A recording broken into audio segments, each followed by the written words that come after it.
بسم الله الرحمن الرحيم، والصلاة والسلام على أشرف الأنبياء والمرسلين نبينا محمد عليه أفضل الصلاة وأتم التسليم. شهر رمضان والصبر، شهر رمضان والثبات، شهر رمضان والانتصارات، الانتصارات التي غيرت مجرى التاريخ وأرست دعائم الأمة الإسلامية. فمرحبا بكم مشاهدينا الأعزاء في برنامجكم وحلقة جديدة من برنامج فاسألوا أهل الذكر، والذي نبحر من خلاله في مجموعة من القضايا المتعلقة والأحكام الفقهية المتعلقة بحياة المسلم في هذا الشهر الفضيل.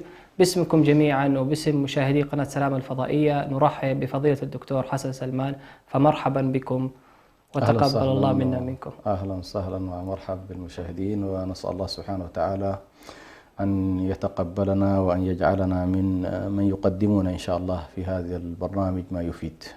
بارك الله فيكم وأحسن إليكم. كما نذكر أعزائي المشاهدين بأننا نستقبل استفساراتكم وأسئلتكم ليجيب عليها فضيلة الدكتور حسن، وذلك من خلال وسائل التواصل الاجتماعي لقناة سلام الفضائية أو عن طريق رقم الواتس والذي يظهر على الشاشة تباعا طيلة مدة البرنامج. بعد ذي بدء دكتور حسن سلمان، كما هو معلوم بأن رمضان شهر الفتوحات والانتصارات، فإن أغلب الغزوات والمعارك التي قادها المسلمون في هذا الشهر كانت هي الفاصلة في تاريخ هذه الأمة، ولعل مقدمها وافتتاحتها هي كانت غزوة بدر الكبرى بقيادة نبينا صلى الله عليه وسلم. يا حبذا لو تحدثون عن هذا الحدث العظيم. بسم الله الرحمن الرحيم، الحمد لله رب العالمين، والصلاة والسلام على رسول الله الأمين وعلى آله وصحبه أجمعين، أما بعد. الحمد لله الذي أرسل رسوله بالهدى ودين الحق وجعله بشيرا ونذيرا وداعيا الله سبحانه وتعالى بإذنه وسراجا منيرا. كلنا يعرف مبعث النبي صلى الله عليه وسلم وحياته في مكة المكرمة ومعاناه من المشركين، وظلت شريعة الله سبحانه وتعالى ملزمة لرسول الله صلى الله عليه وسلم في المرحلة المكية بمنع أي شكل من أشكال استخدام السلاح أو القتال، بل كانت المسألة قائمة على قول الله تبارك وتعالى: كفوا أيديكم وأقيموا الصلاة.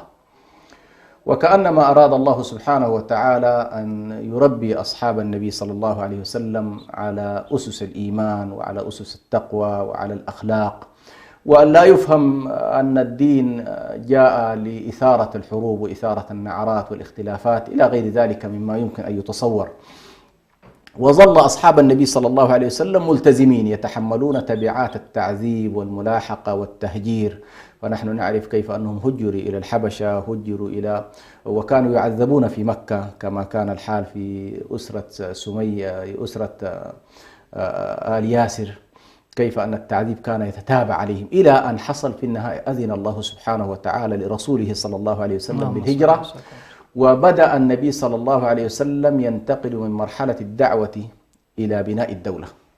وبناء الدولة بدأ من الهجرة، يعني من هجرة النبي صلى الله عليه وسلم هيأ النبي عليه الصلاة والسلام ببيعة العقبة الأولى وبيعة العقبة الثانية، هيأ الأمر لأنه بعد ذلك سيكون رأس لدولة إن صح التعبير في المدينة المنورة.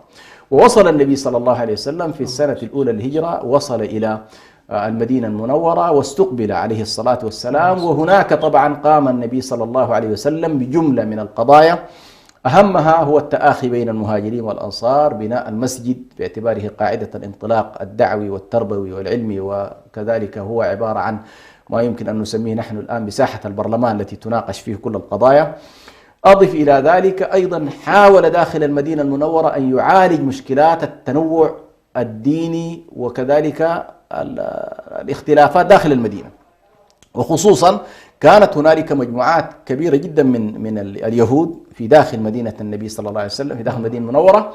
كان بنو قينقاع وبنو النضير وبنو قريظة. في هذه الفترة عليكم، بعد أن رتب النبي صلى الله عليه وسلم الوضع الداخلي وهيأ أصحابه عليه الصلاة والسلام، جاء بعد ذلك الإذن من الله سبحانه وتعالى بقوله: أذن للذين يقاتلون بأنهم ظلموا وإن الله على نصرهم لقدير. في هذه المرحلة لم يوجب الله سبحانه وتعالى على رسوله صلى الله عليه وسلم مباشرة من التحريم إلى الوجوب، لا، من التحريم، تحريم القتال، كفوا أيديكم وأقيموا الصلاة، إلى الإذن بالقتال.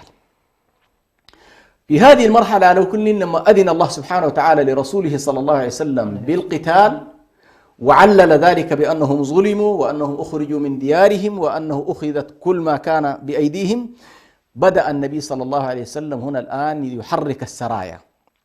فقبل غزوة بدر حصلت جملة من السرايا الصغيرة وكلها عبارة عن محاولات، كما يقال هي عبارة عن تهيئة وتدريب لأصحاب النبي صلى الله عليه وسلم، وتلويح كذلك بالنسبة لقريش باستخدام القوة، لأن النبي صلى الله عليه وسلم الآن بصدد أنه لن تمر بعد هذا تجارة قريش كما كانت في السابق ما بين الشام والحجاز.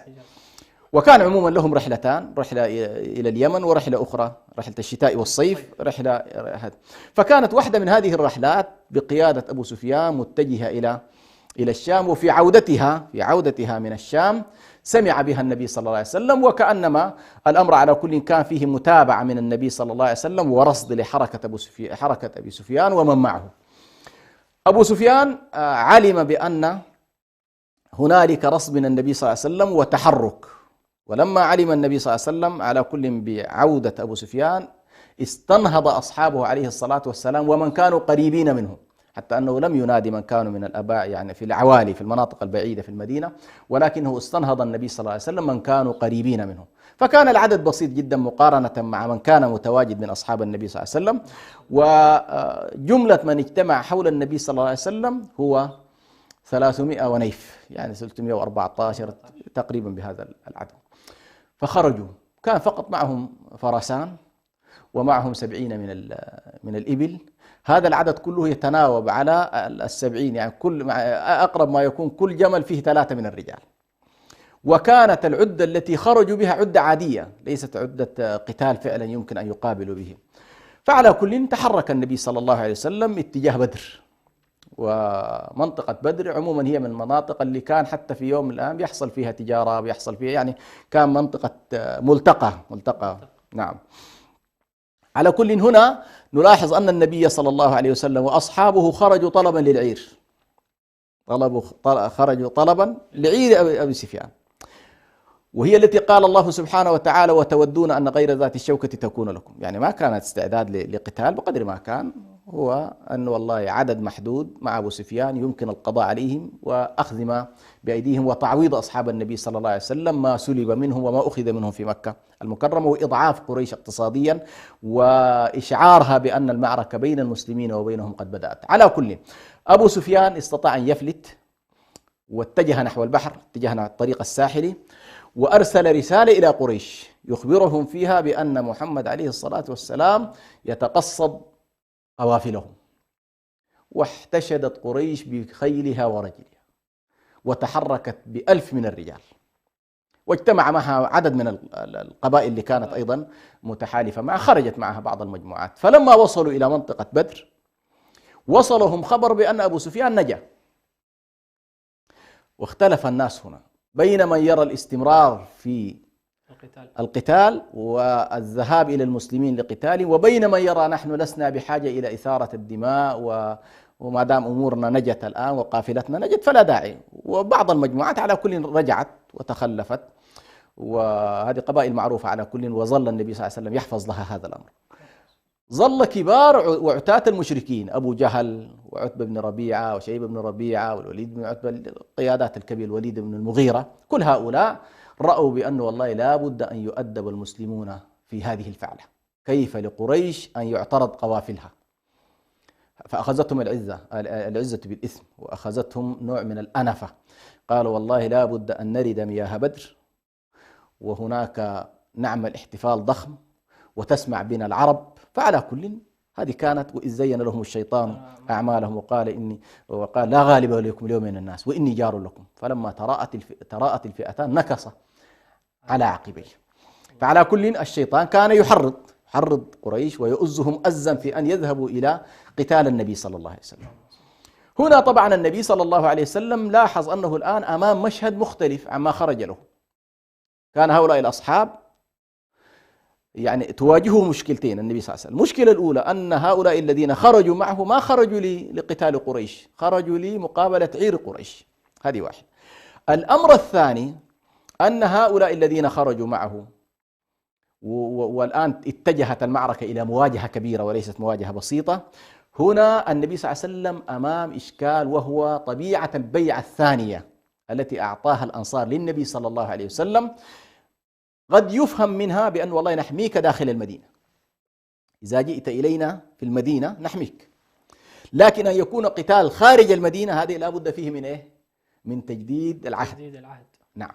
فطرح النبي صلى الله عليه وسلم الأمر للصحابة رضوان الله عليهم: ماذا ترون؟ فتكلم أبو بكر وأحسن الكلام، وتكلم عمر وأحسن الكلام، والنبي صلى الله عليه وسلم يقول: أشيروا علي أيها الناس. تكلم المقداد بعباراته المعروفة التي يقول فيها: والله لو خضت بنا هذا البحر لخضناه معك. والنبي صلى الله عليه وسلم لا يلتفت إلى هؤلاء، لأن هؤلاء كلهم مهاجرين، وهو كأنما قرار المهاجرين عنده ليست هنالك مشكلة، لكن المشكلة عند الأنصار. فهل يرى الأنصار أنهم أيضا، والعدد الأكبر هنا نسيت أن أقول العدد الأكبر ممن يعني قريب 200 شخص أو أكثر من 200 من هذا العدد الذي ذكرناه من الأنصار. وطبعا زعيم الأنصار سعد بن معاذ موجود، سعد بن عبادة موجود.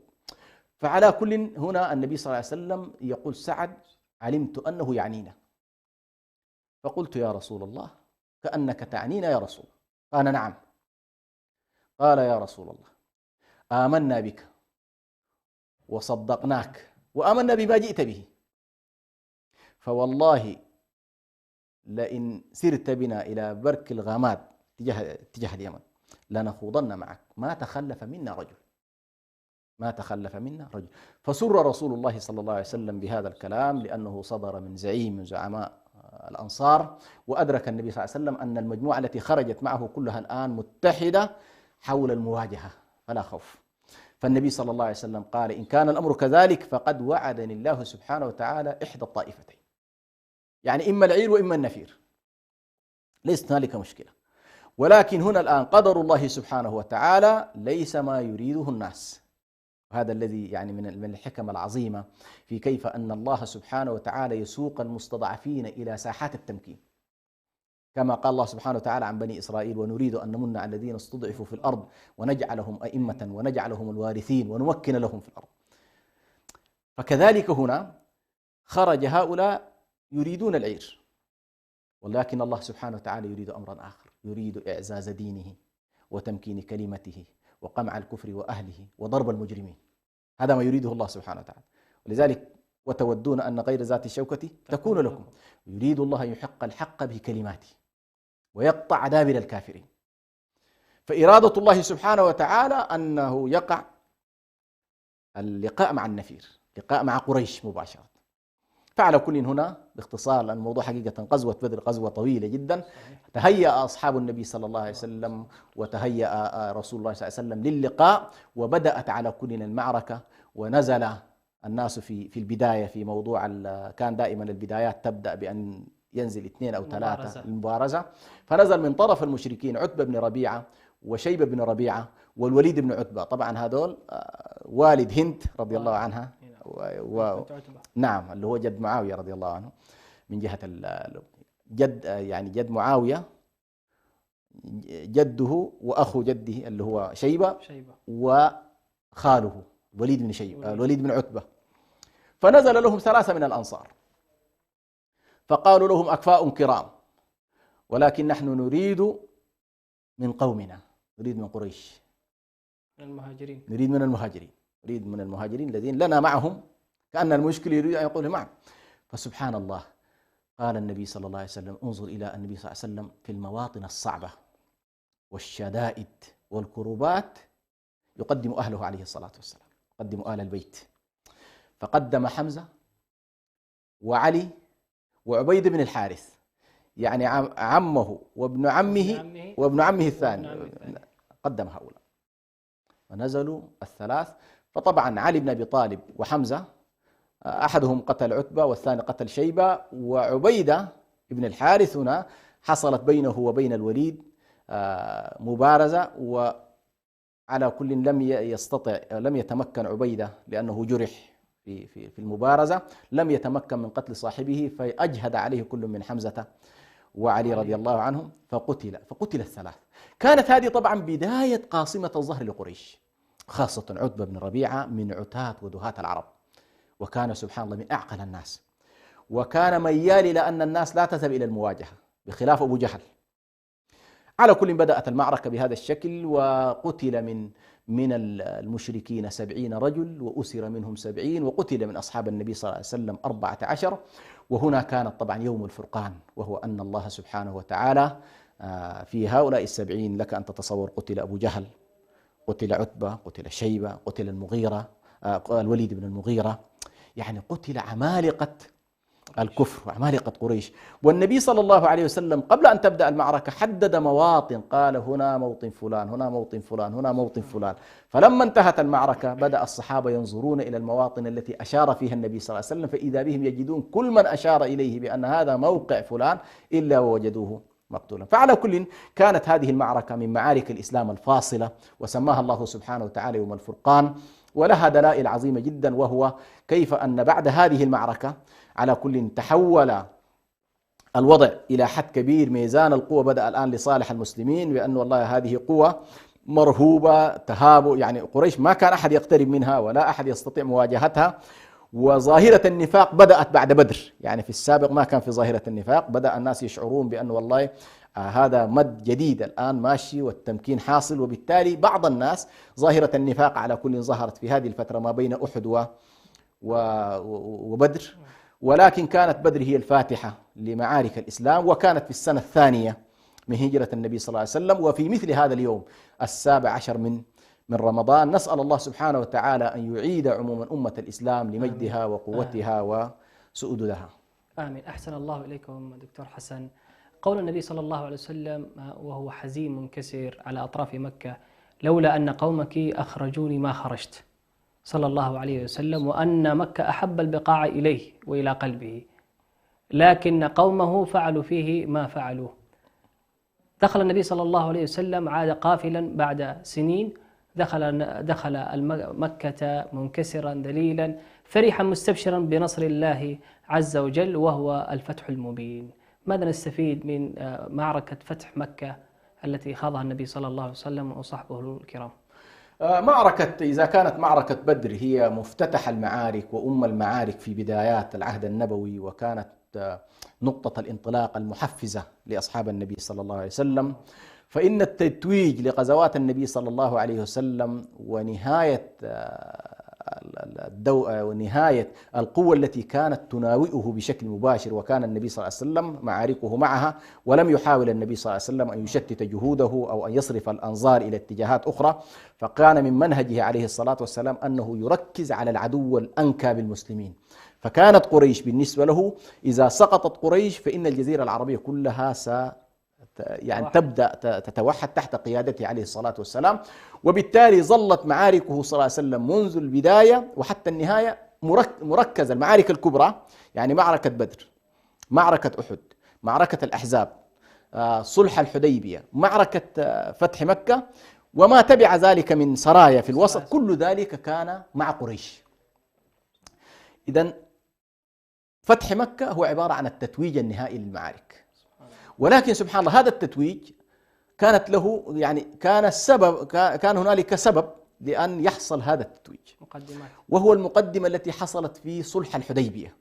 هذا الصلح الذي يروى في كتب السير بصيغ كثيرة جدا، وتبنى عليه الكثير من الأحكام، خاصة في السياسة الشرعية وقضايا الصلح وقضايا المهادنة، وكيف أن النبي صلى الله عليه وسلم على كل النبي صلى الله عليه وسلم هنا في صلح الحديبية وصل مع قريش اتفاقية 10 سنوات للأمان والسلام. والنبي صلى الله عليه وسلم كان يدرك بأن السلام مفيد للمسلمين، وفعلا في هذه الفترة الوجيزة، هذه الفترة يعني في صلح الحديبية، كان النبي صلى الله عليه وسلم أقصى عدد معه، أقصى عدد يعني لو بالغ كان 1500 شخص خلال سنتين فقط. ونتيجة السلام الذي حصل، ونتيجة أن النبي صلى الله عليه وسلم الاتفاق أتاح لكثير من الناس أن يدخلوا في الدين، وأيضا الذهاب والإياب عادي جدا، يمكن أن يكون التواصل ما بين الطرفين. فالرسالة لك أن تتصور في فتح مكة وصل العدد 12,000. فخلال سنتين كأنما قوة المسلمين العددية من ناحية العمل المسلح ازدادت 5 أضعاف أو 6 أضعاف، 6 أضعاف تقريبا. فعلى كل هذه الاتفاقية التي كانت تنص على الأمان لمدة 10 سنوات أيضا اتفق فيها اتفقت فيها قريش مع النبي صلى الله عليه وسلم على أن قبائل العرب الأخرى لها أن تدخل في حلف النبي صلى الله عليه وسلم أو حلف قريش. هنا الآن خلاص كأنما توازن القوى صار بين قطبين، قطب النبي صلى الله عليه وسلم وصحابته اللي هو قطب المدينة المنورة وقطب مكة المكرمة. فمن أراد أن يدخل في حلف قريش فليدخل، ومن أراد أن يدخل في حلف النبي صلى الله عليه وسلم فليدخل. هنا طبعا قبيلة خزاعة وهي من القبائل التي تحيط بمكة ومن القبائل القديمة التي سكنت هذه المنطقة، كانت دائما حليفة ومحبة للنبي صلى الله عليه وسلم حتى من لم يسلم منها. يعني في هذا الوقت ما كلها كانت مسلمة، فيها بعض الأفراد الذين أسلموا، انحازت إلى النبي صلى الله عليه وسلم. وطبعا هنا قضايا اجتماعية وسياسية كبيرة جدا. لماذا انحازت قريش؟ لماذا انحازت خزاعة؟ سنلاحظ بأن خزاعة تاريخيا كانت دائما حليف للبيت الهاشمي، كانت حليفة لآل هاشم وبني عبد مناف بشكل عام، فكانت تميل إليه، فظلوا محافظين على هذا وانحازوا على كل إلى النبي صلى الله عليه وسلم. هنالك قبيلة بكر انحازت إلى قريش، وما بين بكر وخزاعة مشاكل وحروب قديمة. على كل النبي صلى الله عليه وسلم خلال هذه الفترة بسيطة جدا لمدة عامين ظلت الأمور عادية، ولكن حصلت مشكلة ما بين بكر وما بين خزاعة، لم يكن السبب الأساسي مع قريش. فتداعت على كل، يعني استدعت بكر حلفائها من قريش وقالت لهم لا بد أن تساعدونا، فساعدوهم على حلفاء النبي صلى الله عليه وسلم من خزاعة.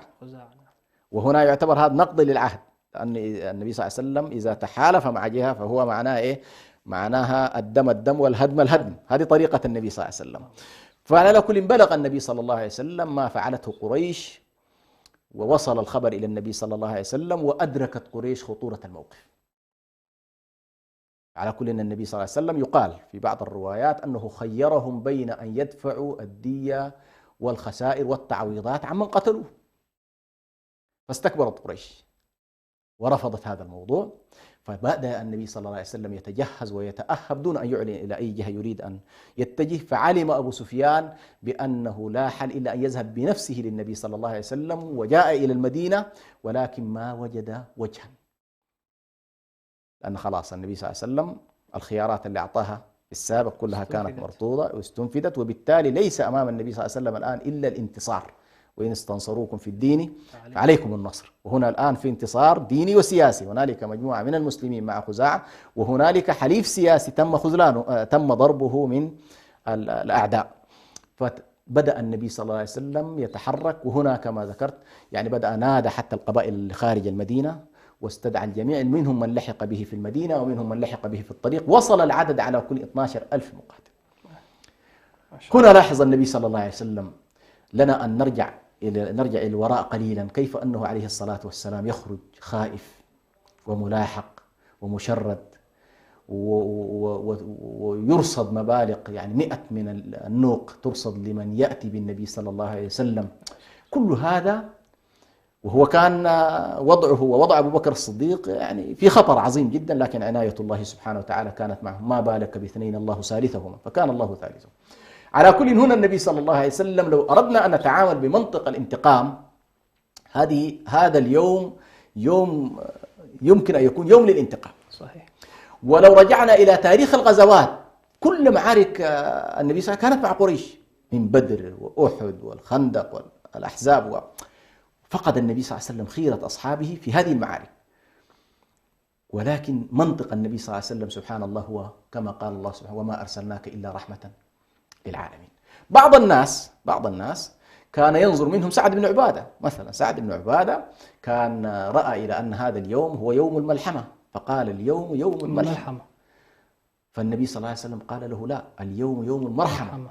فأخذ منه الراية وسلمها لولده حتى يعني يعالج المشكلة من جانب بأنه هو يحمل هذه الروح، والنبي صلى الله عليه وسلم لا يريد أن تكون هنالك إراقة دماء كثيرة في قريش. ودائما هذه سياسته عليه الصلاة والسلام، كان دائما يقول: يا ويح قريش لقد أنهكتهم الحرب، والله لا يعطوني خطة تحفظ فيها الدماء والحقوق والحرمات إلا أجبتهم إليها.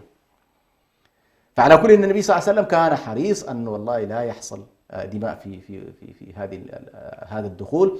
وعلى كل هنالك تفاصيل كثيرة جدا في هذا الوضع، لكن ما يهمنا هو أن النبي صلى الله عليه وسلم تحرك في 10 من رمضان من المدينة المنورة. في 17 في 20 دخل إلى مكة المكرمة، وكانت هنالك مجموعة من الأجنحة على كل. في هذه الفترة طبعا دخلت مجموعات أمثال خالد بن الوليد وغيره، عمرو بن العاص من قيادات قريش دخلوا.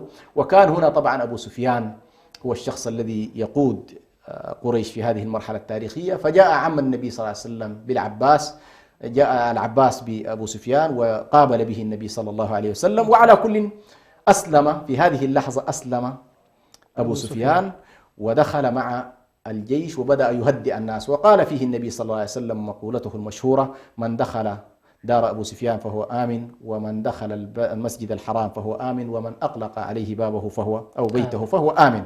فأعطى الأمان لكل هؤلاء، بحيث كل من لا يواجه المسلمين ولا يقاتلهم فإن النبي صلى الله عليه وسلم ليس على استعداد للقتال. على كل حصلت مناوشات بسيطة جدا بالاتجاه الذي دخل به خالد بن الوليد. وهنا نلاحظ بأن النبي صلى الله عليه وسلم كما تفضلت في بداية الحديث، لما بدأت الجيوش تدخل إلى مكة كان النبي صلى الله عليه وسلم راكب ناقته القصواء ولحيته تكاد أن تلامس حرقوبة سرجية. نعم، وهو يتلو: إنا فتحنا لك فتحا مبينا. والنبي صلى الله عليه وسلم منكسر لربه، خاضعا له، خاشعا، شاكرا لله سبحانه وتعالى، وليس مريدا للعلو، كما قال الله سبحانه وتعالى: تلك الدار الآخرة نجعلها للذين لا يريدون علوا في الأرض ولا فسادا والعاقبة للمتقين. فبعد ذلك أذن بلال طبعا في مكة، وكان لذلك دلالات عظيمة. وبدأ النبي صلى الله عليه وسلم في هدم الأصنام، وهو يقول: قل جاء الحق وزهق الباطل إن الباطل كان زهوقا. فبدأت الحمد لله مكة تحولت من حالة المناوئة. وهنا طبعا اجتمعوا كلهم حول البيت ينتظرون حكم رسول الله صلى الله عليه وسلم. ولعلنا ناخذ حكم نبينا صلى الله عليه وسلم إمام الرحمة بعد هذا الفاصل. أعزائي المشاهدين، فاصل ثم نواصل.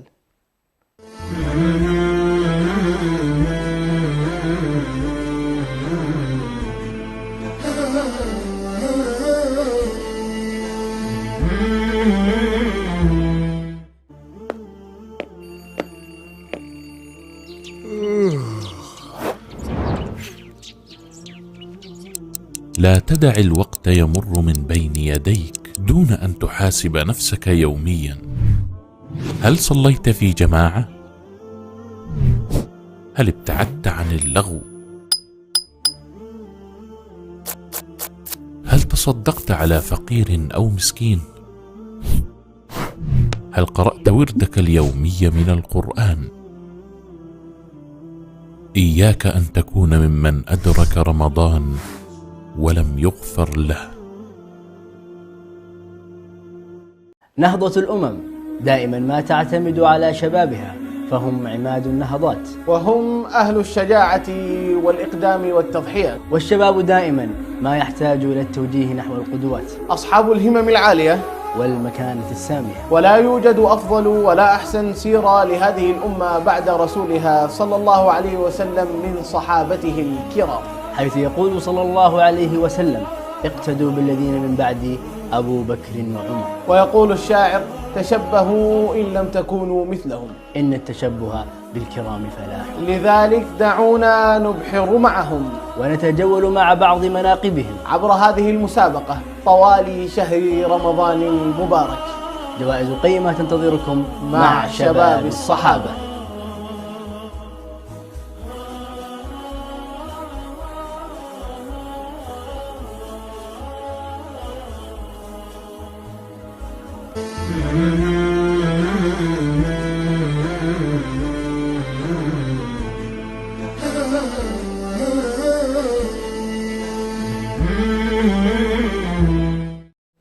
السلام عليكم ورحمة الله وبركاته. عدنا لكم وما زلنا في سلسلة الأمل والمعارك التي أحيت هذه الأمة الإسلامية والتي تطرق شهر رمضان المبارك.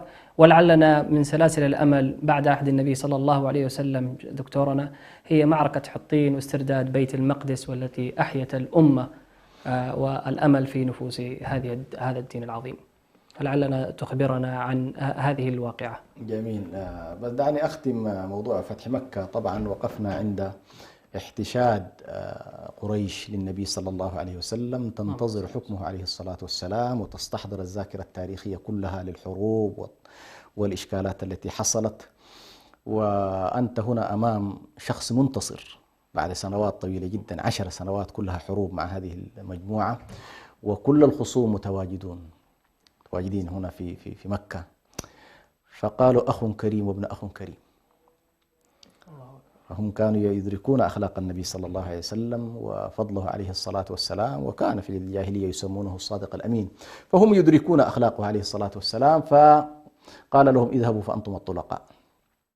وكان هؤلاء ممن دخلوا في دين الله سبحانه وتعالى، وصار كثير منهم بعد ذلك صولات وجولات في تاريخ الأمة، أمثال عكرمة بن أبي جهل، وأمثال يعني سهيل بن عمرو وغيرهم، على كل ممن كانوا في فترة من فترات يناوئون النبي صلى الله عليه وسلم. لكن كان حرص النبي صلى الله عليه وسلم. وهنا على أنبه إلى قضية مهمة جدا، كيف أن سيرة النبي صلى الله عليه وسلم وغزواته عليه الصلاة والسلام، لو رأيت كيف يمكن أن يحدث هذا التحول الضخم من الجاهلية إلى الإسلام، مجموعات كبيرة جدا، قبائل هائلة جدا، من اليمن إلى الحجاز، إلى أطراف الشام في تبوك.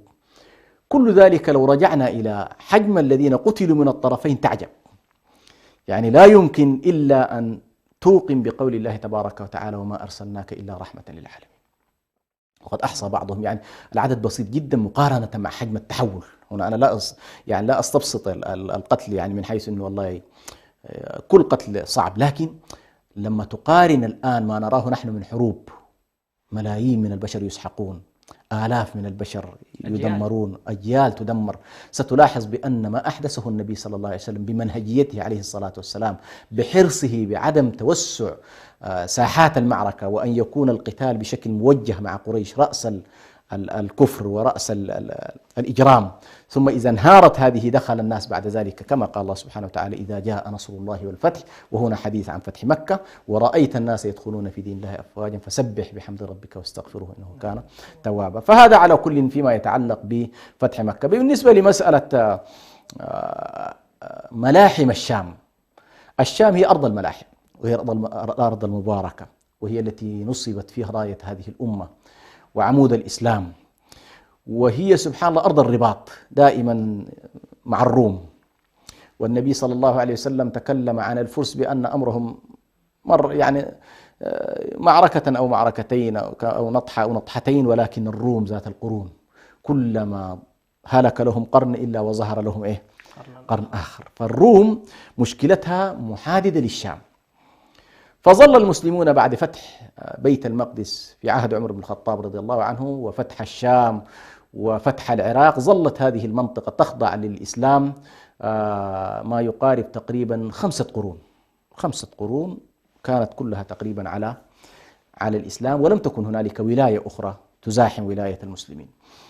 في نهاية القرن الخامس تقريبا 492 دخل الصليبيون إلى المنطقة واحتلوا بيت المقدس، واستمر احتلالهم لهذه المنطقة 91 سنة.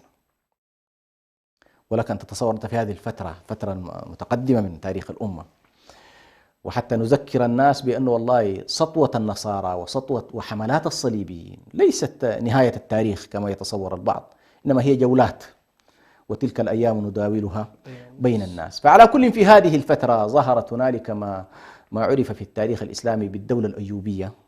والدولة الأيوبية كان من رجالاتها نور الدين زنكي. كانت العائلة الزنكية عموما والعائلة الأيوبية كانت من العوائل الكبيرة التي يعني اشتهرت بحمل الرسالة وحمل الدفاع عن الأمة في هذه اللحظة.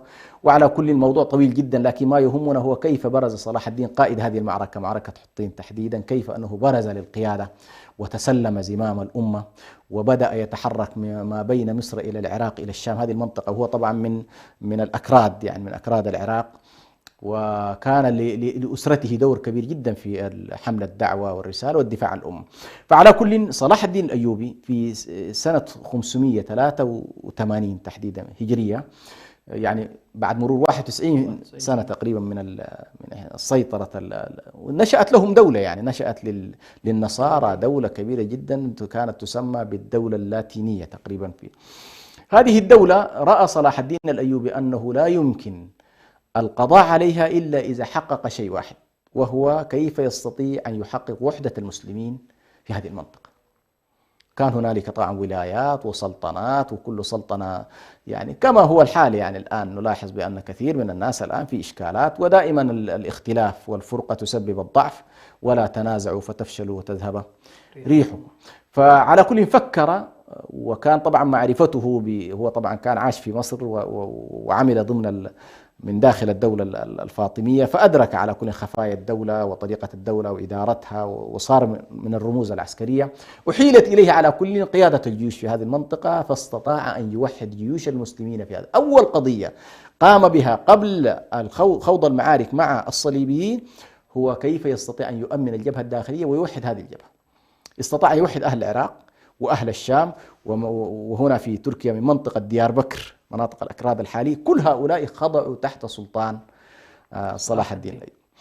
ثم بدأ بعد ذلك في وضع الخطة المناسبة، لأن الصليبيين كانوا يسيطرون على السواحل، يعني من منطقة أنطاكيا، منطقة أنطاكيا اللي هي جنوب تركيا الحالية، كان هذه أشبه ما تكون بعاصمتهم، يعني التي ينطلقون منها ويتحركون منها. ستأتينا بعد ذلك كيف أنه جاءت فترة أخرى وحصل تحول في هذه المنطقة وفتحت اسطنبول إلى غير ذلك. لكن ما يهمنا هنا هو أن صلاح الدين يريد الآن تحرير بيت المقدس، ويريد أن يؤمن هذه المنطقة اللي فيها عدد كبير جدا من المسلمين، وفي من وراء هذه المجموعات أيضا مسلمين يريدون أن يحجوا، يريدون أن يذهبوا إلى البيت الحرام المسجد النبوي، ويخضعون لقطع الطريق من هذه المجموعات. وكانت واحدة من القضايا التي حرك صلاح الدين تحديدا، هنالك قوافل كانت متحركة من الحجاز إلى مصر، وتم السطو عليها وتجريدها وانتهاكها وانتهاك حرماتها، فأدى ذلك إلى غضب صلاح الدين الأيوبي، ورأى أنه لا بد من حسم هذا الوضع. فعلى كل وفق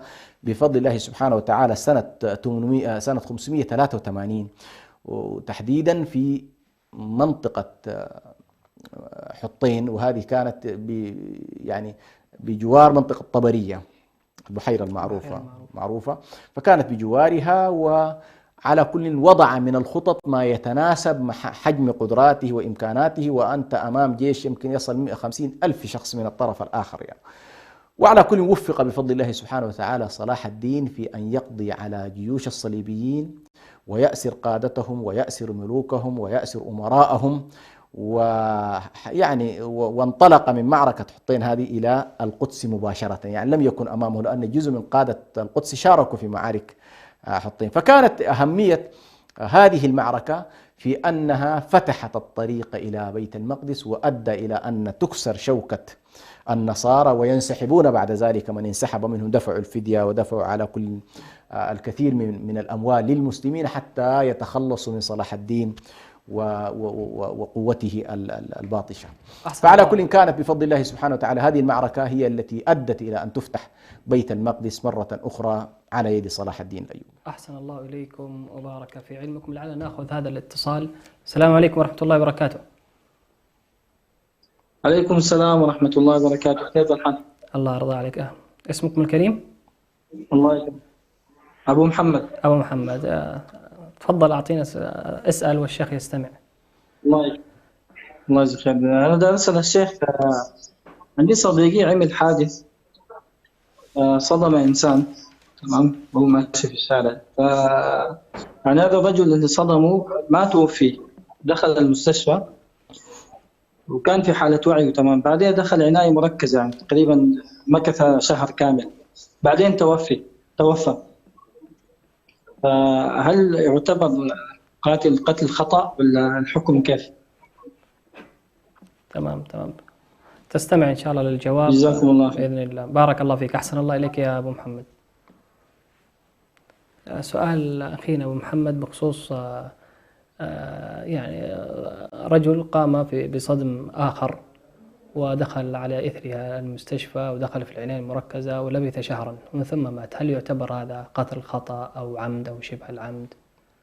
نعم، أولا قبل أن أدخل حقيقة إلى هذا الجواب من هذا المنبر، بما أننا تكلمنا عن تحرير بيت المقدس، علينا أن نحيي من هذا المنبر إخواننا في فلسطين وأهل القدس تحديدا هذه الأيام، وهم يواجهون الصهاينة وهم يقابلون بصدورهم العارية الآلة العسكرية الضخمة جدا للكيان الصهيوني.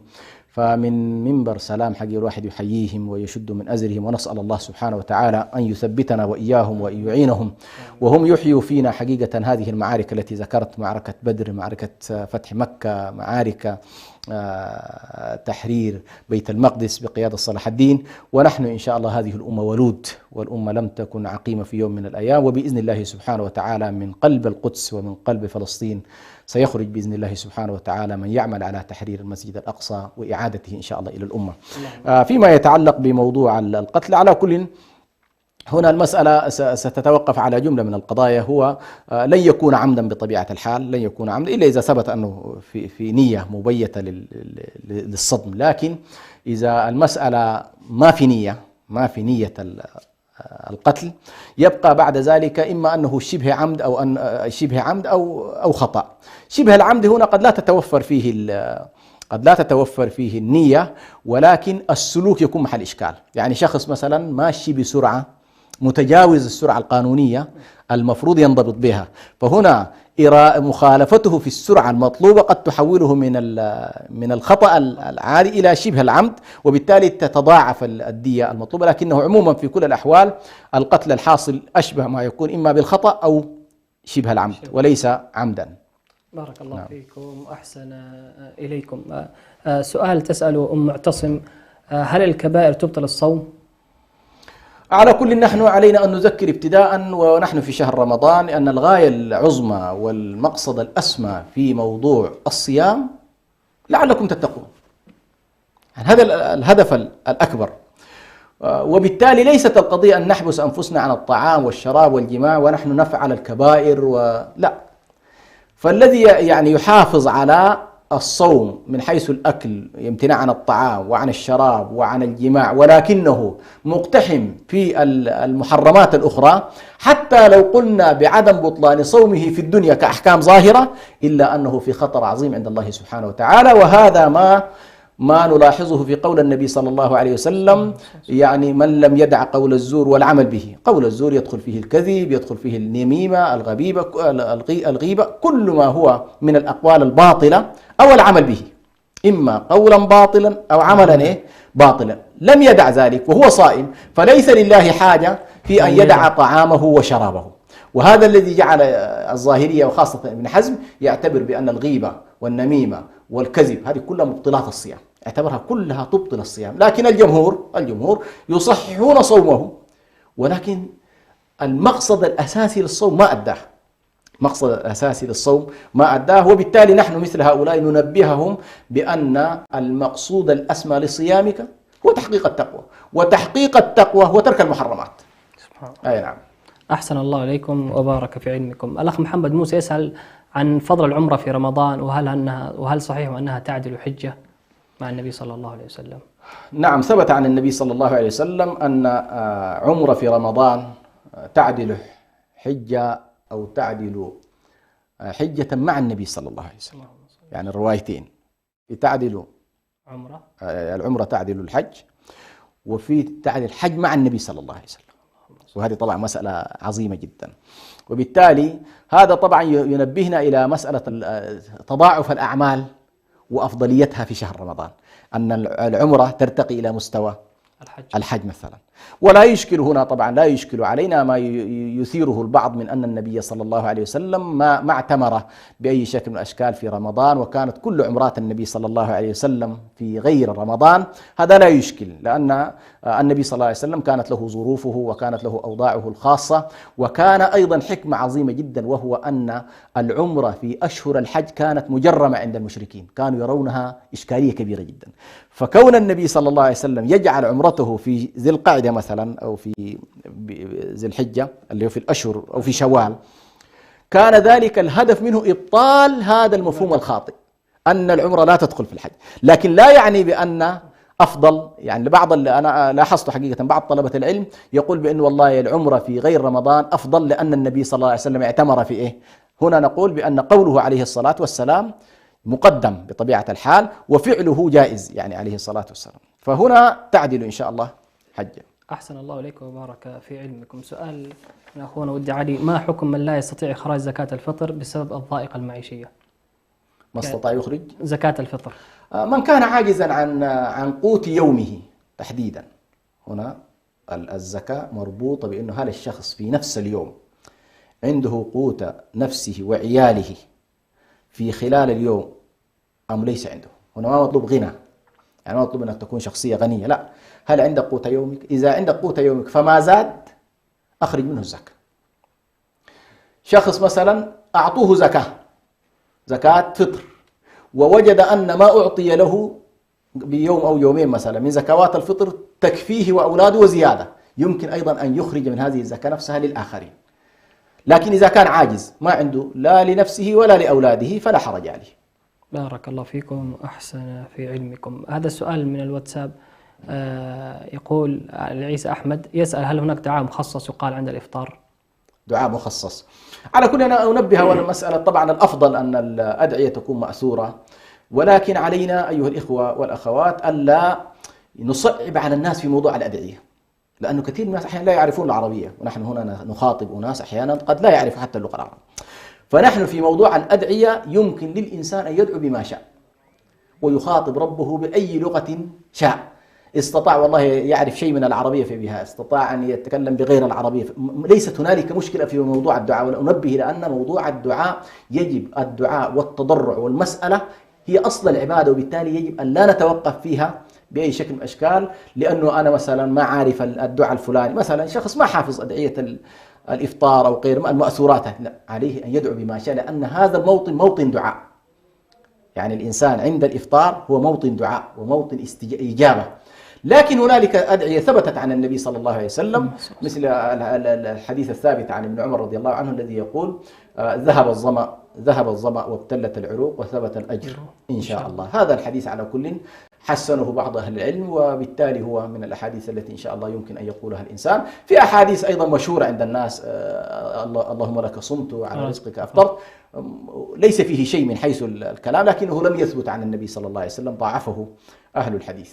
أحسن الله إليكم وبارك في علمكم. هذا سائل يقول: أفطرنا عندما أذن مؤذن الحي، وبعد مرور 7 دقائق سمعنا مؤذنا آخر، وبعد سؤال مؤذن الحي أفادنا أنه أذن بالخطأ معتقدا دخول الوقت، فما يلزم أهل الحي؟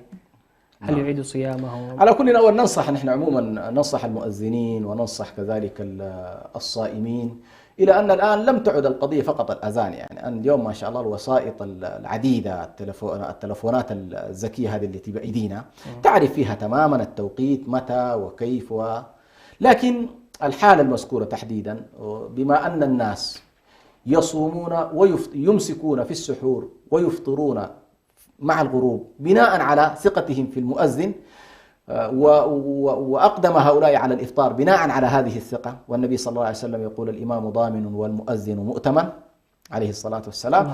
فإفطارهم على المؤذن الذي يظن به بأن والله يؤذن في الوقت، فإن ذلك إن شاء الله لا حرج عليهم ولا قضاء.